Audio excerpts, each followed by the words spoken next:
बऱ्याचदा काय होतं, की आपण चपाती बनवण्यासाठी घरी कणिक भिजवतो आणि ऐनवेळी मुलं म्हणतात, की आज चपाती व भाजी डब्यावर न्यायची नाही. तेव्हा आपल्याला मोठा प्रश्न पडतो. आता या भिजवलेल्या कणकेचं करायचं काय? तेव्हा आजची ही रेसिपी त्या प्रत्येक महिलेसाठी ज्यांना हा प्रश्न पडतो. नमस्कार, मी प्रीती खंडार रेसिपीजमध्ये तुमचं अगदी मनापासून स्वागत. तर आजची ही रेसिपी त्या प्रत्येक महिलेसाठी आहे, की ज्यांना कणिक भिजवल्यानंतर त्या कणकीचं करायचं काय हा प्रश्न पडतो. तर चला व्हिडिओला सुरुवात करूया. तर इथे बघू शकता माझ्याकडे मी ही कणिक भिजवून घेतलेली होती आणि आता ऐनवेळी माझी मुलं म्हणतात, की आई आम्हाला आज चपाती व भाजी डब्यावर न्यायची नाही. तेव्हा मी या कणकीचे 6 गोळे इथे करून घेतलेले आहे आणि गॅसवर कढई गरम करायला ठेवलेली आहे. याच कढईमध्ये आपल्याला घालून घ्यायचं आहे ते थोडं तेल आणि तेलसुद्धा आपल्याला इथे छान असं गरम होऊ द्यायचं आहे. तेल इथे छान गरम झालं की आपल्याला 2 लसूणचे जे गाठे असतात ते आपल्याला इथे सोलून घ्यायचे आहे. म्हणजेच आपल्याला लसूण पाकळ्या अशा सोलून या तेलामध्ये आपल्याला घालून घ्यायच्या आहे. तेलामध्ये घालून घ्यायचे आहे आणि तेलामध्ये घातल्यानंतर आता याचा पूर्ण कलर चेंज होईपर्यंत आपल्याला ह्या लसूण पाकळ्या ज्या आहे त्या तेलामध्ये छान अशा तळून घ्यायच्या आहे. इथे तुम्ही बघू शकता आपल्या ज्या लसूण पाकळ्या आहेत त्या इथे छान अशा तळून झालेल्या आहे आणि या स्टेजवर आपल्याला ह्या ज्या लसूण पाकळ्या आहेत त्या काढून घ्यायच्या आहे. लसूण पाकळ्या काढून घ्यायच्या आहे आणि आता ह्या लसूण पाकळ्या ज्या आहेत त्या छान अशा थंड होऊ द्यायच्या आहे. आज जी मी तुम्हाला रेसिपी दाखवणार आहे ती रेसिपी एवढी चवीला चविष्ट बनते आणि जर तुम्ही एकदा घरी बनवली तर मी तुम्हाला गॅरंटी देते की वारंवार तुमची मुलं तुम्हाला ही रेसिपी बनवण्यासाठी नक्कीच हट्ट करणार आहे. तर इथे लसूण पाकळ्या आपल्या छान अशा थंड झालेल्या आहे. आता आपली जे एक पार असते किंवा इथे तुम्ही काठाचा चम्मचसुद्धा घेऊ शकता आणि त्याने आपल्याला लसूण पाकळ्या अशा प्रकारे बघा छान अशा बारीक करून घ्यायच्या आहे. तुम्ही बघू शकता लसूण पाकळ्या इथे छान अशा या पारीने मी बारीक करून घेत आहे. म्हणजे एकजीव अशी याची आपल्याला एक प्रकारची पेस्ट तयार करून घ्यायची आहे. अगदी अलगद याची पेस्ट तयार होते. तर तुम्ही इथे बघू शकता अशा प्रकारे पूर्ण जो लसूण होता तो मी अशा प्रकारे बारीक करून इथे घेतलेला आहे. बारीक केलेल्या लसणाबरोबरच आपल्याला आणखी इथे लागणार आहे 1 चम्मच एवढा चिली फ्लेक्स. तर मी चिली फ्लेक्ससुद्धा इथे टाकून घेतलेला आहे. चिली फ्लेक्स टाकायचा आहे आणि त्याच चमच्याने अर्धा चम्मच एवढा आपल्याला इथे तिखटसुद्धा लागणार आहे. तिखट टाकायचं आहे आणि अर्धा चम्मच इथे आपल्याला मीठसुद्धा टाकायचं आहे. मिठाबरोबरच अर्धा चम्मच एवढे धनेपूड टाकायचे आहे आणि बारीक चिरलेला भरपूर असा कोथिंबीरसुद्धा इथे टाकायचा आहे. त्याचप्रमाणे आपल्याला थोडा इथे ओवासुद्धा टाकून घ्यायचा आहे. 2 ते 3 चम्मच इथे आपल्याला बटरसुद्धा याच्यावर अशा प्रकारे घालून घ्यायचं आहे आणि हे सर्व छान असं हाताने आपल्याला इथे मिक्स करून घ्यायचं आहे. आज आपण इथे बनवत आहोत उरलेल्या कणकेपासून किंवा भिजवल्या कणकेपासून छान असे चिली गार्लिक पराठे. तर इथे बघू शकता छान असं एक प्रकारचं सारण इथे आपण तयार करून घेतलेलं आहे. आता याच्यापासून आपण छान असे पराठे इथे बनवूया. त्याच्यासाठी आपण घरी चपातीसाठी भिजवलेली जी कणिक असते ती वापरू शकतो किंवा स्पेशलीसुद्धा याच्यासाठी आपण कणिक भिजवून घेऊ शकतो. तर आपण चपातीसाठी जी कणिक भिजवलेली होती तीच कणिक आज आपण इथे वापरणार आहोत आणि त्याचे छान असे 5 गोळेसुद्धा आपण इथे करून घेतलेले आहे. ते एक आपल्याला कणकेचा गोळा घ्यायचा आहे, थोडं घोळण लावायचं आहे आणि त्याची एक छोटी अशी चपाती इथे आपल्याला लाटून घ्यायची आहे. अगदी मी ज्या पद्धतीने तुम्हाला व्हिडिओमध्ये दाखवत आहे त्या पद्धतीनेच इथे आपल्याला एक चपाती लाटून घ्यायची आहे. जे आपण मिश्रण तयार केलेलं आहे ते 1 चम्मच इथे मिश्रण घ्यायचं आहे. ते मिश्रण घ्यायचं आहे आणि अशा प्रकारे आपल्याला या चपातीला हे मिश्रण छान असं लावून घ्यायचं आहे. तुम्ही व्हिडिओमध्ये बघू शकता. मिश्रण लावून घ्यायचं आहे आणि चपाती फोल्ड करत करत आपल्याला शेवटपर्यंत ही चपाती अशा प्रकारे घेऊन जायची आहे आणि पूर्ण हाताने अशा प्रकारे प्रेस करून घ्यायची आहे. आता चाकू घ्यायचा आहे आणि चाकूने मधोमध असं आपल्याला 4 कट लावून घ्यायचे आहे. तुम्ही इथे बघू शकता. चपातीला कट लावणं झाल्यानंतर आता आपल्याला मधोमध याला अशा प्रकारे बघा फोल्ड पाडायची आहे.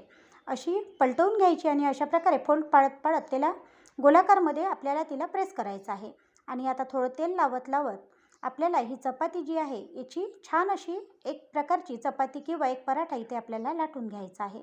तुम्ही अगदी व्हिडिओमध्ये बघू शकता. खूपच चवीला चविष्ट असे हे चिली गार्लिक पराठे बनून तयार होते. एकदा तुम्ही तुमच्याकडे मुलांसाठी हे पराठे नक्की करून पहा. एकीकडे गॅसवर तवा गरम करायला ठेवायचा आहे आणि तवा छान असा गरम झाला की हा पराठा आपल्याला तव्यावर टाकून घ्यायचा आहे. पराठा तव्यावर टाकून घ्यायचा आहे आणि एका साईडने थोडा हा पराठा आपल्याला शिजू द्यायचा आहे. पराठा शिजू द्यायचा आहे आणि पराठा शिजल्यानंतर आपल्याला हा पराठा परतवून घ्यायचा आहे. परतवल्यानंतर आता हा पराठा आणखी दुसऱ्या बाजूने थोडा होऊ द्यायचा आहे आणि आता याच्यावर टाकायचं आहे आपल्याला छान असं तेल किंवा तुम्ही इथे बटरसुद्धा वापरू शकता. दोन्ही साईडने हा पराठा आपल्याला खमंग होईपर्यंत इथे छान असा भाजून घ्यायचा आहे. खूपच चवीला चविष्ट असे हे पराठे बनवून तयार होतात. तुम्ही नक्की एकदा घरी नक्की बनवा. तुम्ही बघू शकता या पराठ्याचा कलर बघू शकता, पराठे बघू शकता, अप्रतिम असे हे पराठे बनतात. इथे तुम्ही बघू शकता या पराठ्याचा कलर बघू शकता, पराठा बघू शकता. मस्त असा आपला पहिला पराठा इथे बनून तयार झालेला आहे. आता आपण याचा दुसरा पराठासुद्धा बनवून घेऊया. दुसरा जो मी पराठा दाखवत आहे तो मी वेगळ्या पद्धतीने तुम्हाला दाखवणार आहे. तर त्याच्यासाठी सुद्धा आपल्याला कणकीचा गोळा घ्यायचा आहे आणि याची छान अशी छोटीशी अशी आपल्याला एक चपाती लाटून घ्यायची आहे आणि त्याला हा जो मसाला आहे तो अशा प्रकारे आपल्याला लावून घ्यायचा आहे. मसाला लावून घ्यायचा आहे आणि मसाला लावल्यानंतर आता आपल्याला ही जी चपाती आहे त्याला छान अशी फोल्ड पाडायची आहे. बघा, ज्या पद्धतीने मी तुम्हाला दाखवत आहे त्या पद्धतीनेच आपल्याला याला अशा प्रकारे बघा, एक दुमडून दुसरी दुमडून तिसरी अशी करत करत आपल्याला याची एक प्रकारची पारी एक तयार करून घ्यायची आहे. तुम्ही बघू शकता. आणि आता याला गोलाकारमध्ये आपल्याला फोल्ड मारत मारत याचा एक गोलाकार करून घ्यायचा आहे आणि आता याला प्रेस करायचा आहे. प्रेस करायचा आहे आणि थोडं आपल्याला याला तेल लावून घ्यायचं आहे. तेल लावायचं आहे आणि तेल लावून आपल्याला हा जो पराठा आहे तो थोडा आपल्याला लाटून घ्यायचा आहे. हा पराठा लाटताना आपल्याला जास्त मोठा इथे लाटायचा नाही. अगदी ज्या पद्धतीने मी तुम्हाला थंबनेलवर दाखवला आहे अगदी त्या पद्धतीनंच आपण हा पराठा बनवून घेणार आहे.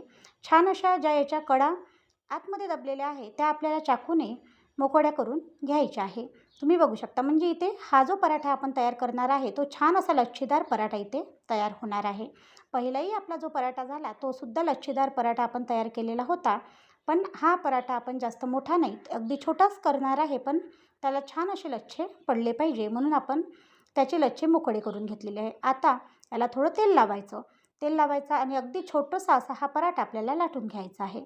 हा पराठा लाटून घ्यायचा आहे आणि पराठा लाटल्यानंतर आता हा पराठा आपल्याला तव्यावर टाकून छान असा शेकून घ्यायचा आहे.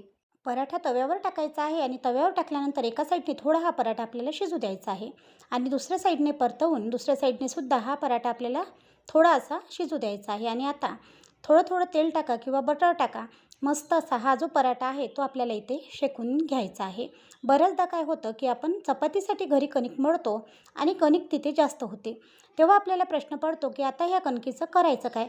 तेव्हासुद्धा तुम्ही त्याचे छान असे लच्छेदार पराठे नक्कीच करू शकता. किंवा जर कधी तुम्ही चपाती आणि भाजी घरी बनवली आणि मुलांनी हट्ट केला की आता आम्हाला चपाती न्यायची नाही, तेव्हासुद्धा तुम्ही अशा प्रकारे त्या कणकीपासून असे मस्त असे लच्छेदार असे चिली गार्लिक पराठे नक्कीच घरी बनवू शकतो. चपातीसाठी कणिक भिजवल्यानंतर कुणाकुणाला हा प्रश्न पडतो की आता या चपातीच्या कणकेचं करायचं काय, हे मला कमेंट करून नक्की कळवायला विसरू नका. चपातीसाठी भिजवलेल्या कणकेपासून बनवलेले चिली गार्लिक पराठे हे तुम्हाला कसे वाटले हे सुद्धा मला कमेंट करून कळवायला विसरू नका. तुम्ही इथे बघू शकता मी पूर्ण कणकेचे इथे छान असे चिली गार्लिक पराठे बनवून घेतलेले आहे आणि हे पराठे तुम्ही बघू शकता किती छान असे झालेले आहे आणि याची लच्छेसुद्धा तुम्ही नक्कीच बघू शकता. आजचा हा व्हिडिओ किंवा आजची ही रेसिपी तुम्हाला कशी वाटली कमेंट करून कळवायला विसरू नका. व्हिडिओ आवडल्यास चॅनलला लाईक, शेअर व सबस्क्राईब करायला सुद्धा विसरू नका. असेच नवनवीन व्हिडिओ पाहण्यासाठी जर प्रीती खंडार रेसिपीला अजून सबस्क्राईब केलं नसेल तर सबस्क्राईब करा आणि तुम्ही हा व्हिडिओ कुठून पाहता हे सुद्धा मला कमेंट करून कळवायला विसरू नका. धन्यवाद.